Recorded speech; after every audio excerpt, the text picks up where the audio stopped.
Assalamualaikum warahmatullahi wabarakatuh. Waalaikumsalam. Alhamdulillah, pemirsa, hari ini saya merasa atau siang ini merasa sangat bahagia sekali. Kami datang ke Ciseeng memenuhi undangan Pak Laude Bashir, seorang tokoh yang sedang membina ANIS, Aliansi Nasional Indonesia Sejahtera, dan pagi tadi ada deklarasi di Ciseeng itu, dan kami menyempatkan hadir dengan beberapa channel kita hadir. Ternyata tempat yang untuk deklarasi itu adalah pondok pesantrennya Ustaz Sofi Lubis. Berbahagia sekali. Dan setelah bubar acara itu, kami mau pulang melalui Bogor, dan lebih berbahagia lagi berpapasan ternyata Ustadz Khotot sedang melakukan perjalanan. Kita berjumpa di tempat kelapa muda di Ciseeng. Assalamualaikum Ustadz. Waalaikumsalam warahmatullahi wabarakatuh. Masya Allah. Ini kan keadaan di kota ini kan hiruk pikuk. Dulu pemimpin kota itu namanya Al Ustadz Muhammad Al Khotot. Sekarang kayaknya sedang menghilang atau sedang berada di gua kahfi untuk menghadapi kezoliman atau menghindari kezoliman yang ada. Apa aktivitasnya Ustaz sekarang? Alhamdulillah Mak Mursalin, hari ini saya sebenarnya tetap keliling dari masjid ke masjid untuk mencerdaskan umat Islam.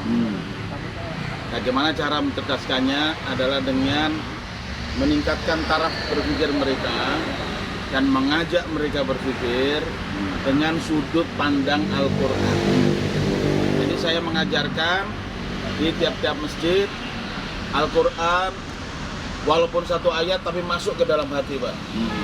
Satu ayat dibaca oleh qori, didengar telinganya, masuk ke otaknya, sampai ke hatinya. Sehingga Quran itu melekat pada hati umat, dan umat itu menjadi cerdas karenanya. Ingat pepatah atau peribahasa, pikir itu pelita hati. Berpikir adalah pelita hati, akan menerangi hati. Nah, kalau yang dimasukkan dalam hati adalah Al-Quran, sungguh luar biasa terangnya. Begitu. Itu mundur selangkah untuk lebih maju atau mengevaluasi mengapa kita masih belum mendapatkan kemenangan yang diharapkan, kemudian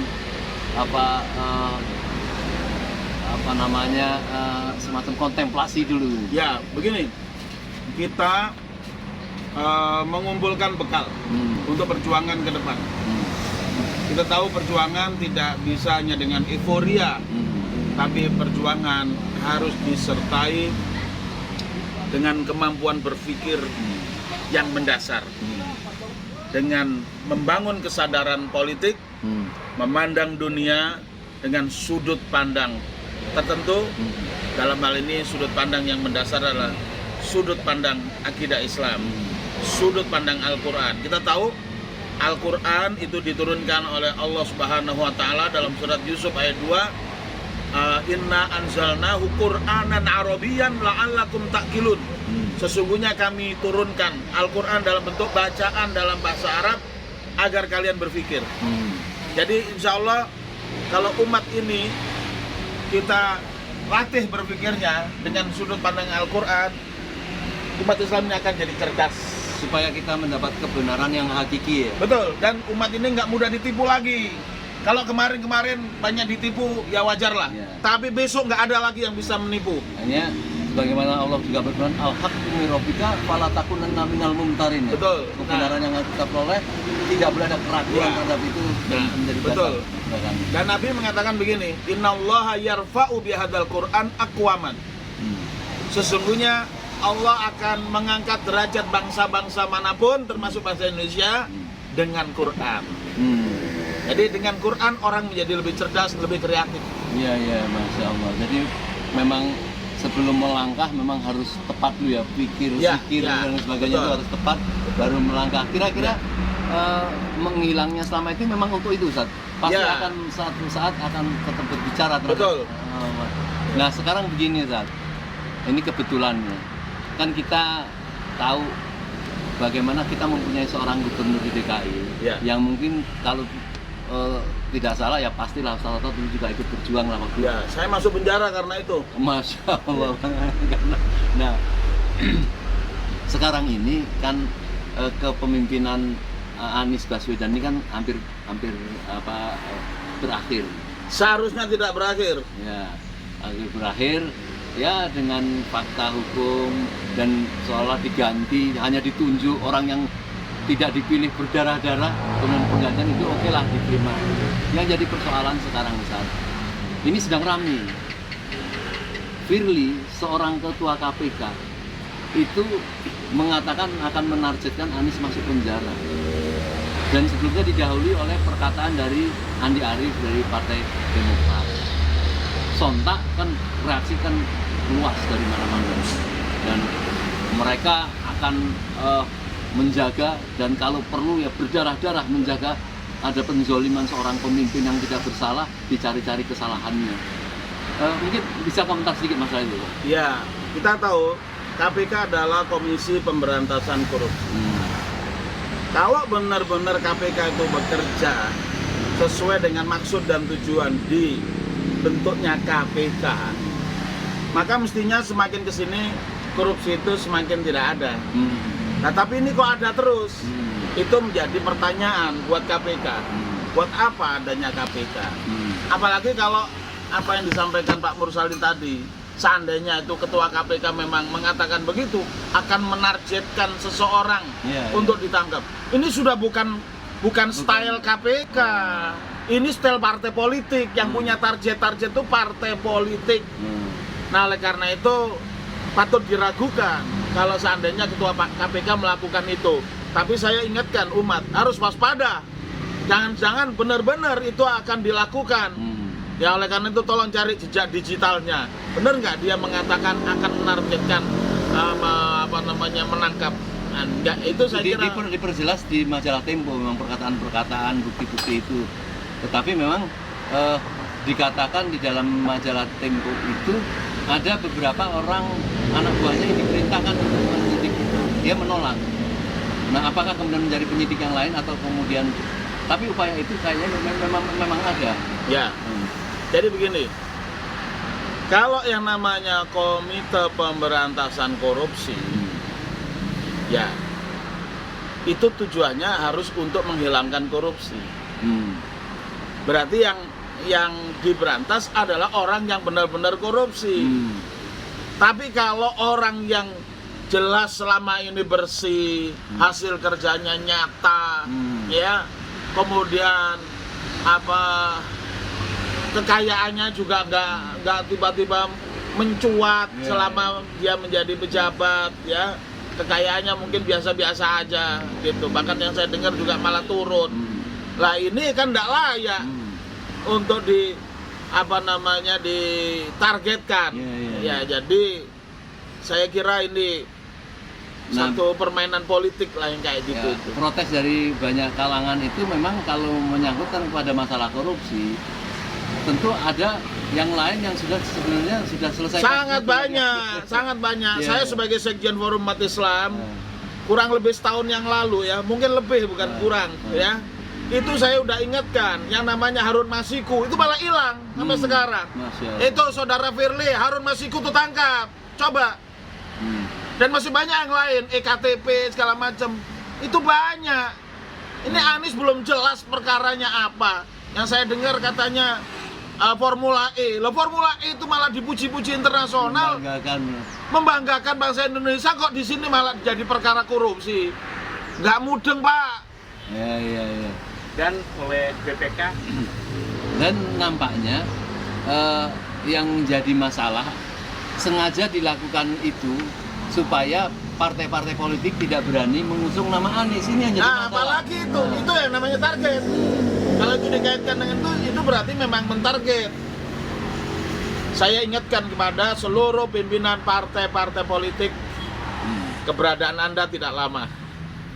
Salah mengambil keputusan, menyesal selamanya. Ya. Sekarang ada calon pemimpin yang sudah terbukti selama 5 tahun bekerja sebagai gubernur, tampak jelas kebaikannya. Jangan ragu-ragu untuk meningkatkan posisinya sebagai presiden. Karena manfaatnya jelas untuk seluruh bangsa. Yang tadinya manfaatnya hanya untuk Jakarta saja, ini diperluas ke seluruh bangsa. Anda tentu akan mencatat sejarah dengan tinta emas kalau Anda berani memutuskan. Ini tujuan yang saya sampaikan ini adalah ke seluruh pimpinan partai politik. Gitu. Kalau ulama-ulama, andai kata memang terjadi penzaliman seperti itu, kira-kira reaksi ulama seperti kayak apa, Ustaz? Saya yakin ulama, aktivis Islam, dan seluruh kalangan umat Islam tidak akan rela. Saya yakin umat Islam sudah bersiap bagaimana pemimpin kita, karena kita lihat ya dari relawan-relawan yang berbagai deklarasi dimanapun, tampak bahwa saudara Anies ini memang sangat dilulukan sebagai pemimpin, dan tidak ada calon lain yang memiliki prestasi maupun potensi yang setara. Iya, memang dari popularitas dari beliau itu memang mengakibatkan elektabilitasnya juga tinggi. Kepercayaan, artinya mengapa itu semua tinggi? Karena mungkin dilihat orang yang profesional, bersih, dan itu yang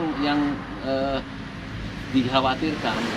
Andai kata pemimpinan seperti itu dilakukan penzaliman, saya khawatir tindakan Firly ini bisa membuat keonaran, bisa menjadi satu kemarahan rakyat. Yang pasti akan menimbulkan kegaduhan di masyarakat, bahkan bisa menimbulkan instabilitas.